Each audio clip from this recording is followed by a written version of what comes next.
What is up, lovely researchers? It's Kevin.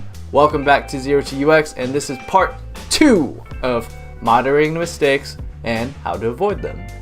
If you haven't seen part 1, I'll link it in the description below and up here. Make sure to check it out after this video. In part 1, we went over 5 moderating mistakes, and today we're gonna go over 8 more. Whew, let's get it. Number 1, literally reading off a script. I kid you not, I have literally seen a researcher take out their script and start reading the questions off to the participant. Facepalm. I'm just kidding, there's nothing on here. Honestly, it made me facepalm so hard, but hey, it's not their fault. It was their first time moderating a user session. Now, I'm not saying don't follow a script. In fact, you should. Just don't read it like that. You should have a checklist of items that you want to go over, but you should also kind of have them in the back of your mind to know when to ask them and know what you want to get out of your user session. If you need to refer to one, that's totally fine. Just tell your participant like, hey, I have some questions on this piece of paper that I might refer to from time to time, and just know that if I'm looking at this paper, I'm not socially awkward. So, do you like stuff? I usually get a chuckle. That's my style because I like to joke a lot. Number 2, trying to fill in awkward silences.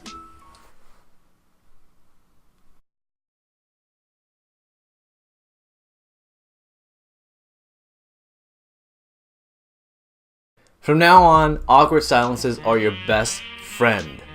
If your participant is silent, don't feel the need to talk. Let them think. Let them figure it out. Let them struggle a little bit, because if the interface is that bad, you need to see that. These situations tell you a lot and sometimes might give you the most valuable insights. Now, obviously, don't sit there for a minute. Use your best judgment.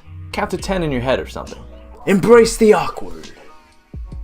Number 3, not probing enough or not listening. Knowing when to probe takes mastery and skill and a lot of practice, but you know what is at the core of probing? Listening. You have to be engaged, constantly listening and observing your participants to know exactly when is the best moment to ask clarifying questions. And it takes practice. So don't worry if you don't get it when you first start off. It's hard. You have to go into these sessions knowing what you want to get out of it. Listen for those moments where you can ask why, and employ techniques like boomerang, echo, Columbo. Number 4, letting them talk too much. On the flip side, there's people who don't talk enough. And then there are people who talk way too much. I've had people tell me about their Thanksgiving dinner recipe. I've had people tell me I look like Ross Butler. I've had people tell me the world's gonna end because hackers gonna destroy the internet. I've heard it all. And when I first began moderating psychology studies, I didn't want to be rude. I felt kind of awkward for stopping them, so I just let them talk and talk and talk. And this, inside my head, I was like, oh, time's running out. I don't want to be rude. I'm not going to finish the session. And if you're like me, this is really hard to do, but you just have to interrupt when they go off topic. You only have a certain amount of time. I know it's hard, especially if you're introverted or you want to listen, but you have to stay focused. Here's what I do. I'm like, hey, that's really interesting. I'd like to hear about it more, but let's get back to this. And you just have to do it. Take back control. And sometimes it's okay to say, hey, we're running short on time, so let's focus on this. Number 5, giving feedback to your participants. Don't say, good job, fantastic point, great feedback. This is a drug to them. You say that, they're gonna want more. They're gonna want more. And they're gonna keep giving you good stuff. Good feedback, that is. Now, some researchers may argue with me. I say, come at me. Don't give them feedback. Just say, okay. Be as neutral as possible. You're not trying to be their best friend. You want to at least build rapport, but you want to keep your research valid. So use your best poker face.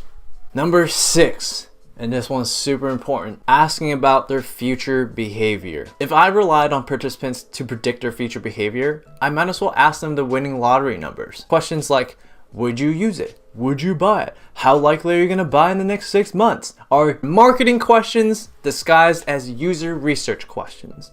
I'm not even saying those are good marketing questions to begin with. They're not. Usually questions come up like this when your stakeholders want to know if your product is going to be used. You can't ask people to predict that. You have to concept test that. There are more tangible ways to measure engagement than to ask them stupid questions like that. So don't do it. Which leads me into number 7, asking about solutions. Sometimes questions can be framed around specific solutions rather than understanding a problem. Be very careful because these questions might seem innocent but can be very limiting. Examples sound something like this. What do you think of an app experience?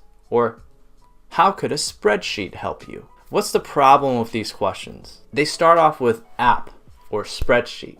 Those are solutions. Those are point solutions to a problem. All right.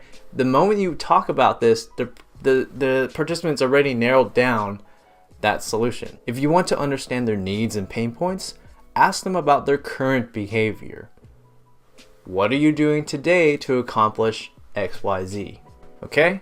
Now, it's not always bad to ask about solutions. Just don't ask it in the beginning. Have your interview first, non-biased questions, non-leading questions, and maybe at the end of your session, maybe when you're wrapping things up, throw it out there like, oh, you know, our team was thinking about a spreadsheet. What do you think about that? That way you don't bias them, but you can still ask it at the end, which is fine. Lastly, number 8, seating position. This was from a fellow viewer. Thank you very much. Knowing where to sit sounds pretty simple, but there's a balance between invading personal space and being too awkwardly far away from them. If I'm doing an in-person study, I like to sit next to them if possible. So it's kind of like working together rather than sitting across from them, which is more like an interview or confrontational. So that's it. Those are 8 more moderating mistakes and how you can avoid them. Comment down below what other mistakes you've seen. If you found this video helpful, make sure to smash that like button, subscribe, and hit the bell icon. I make all things UX research related to help you become the most badass UX leader. Mad love. Peace!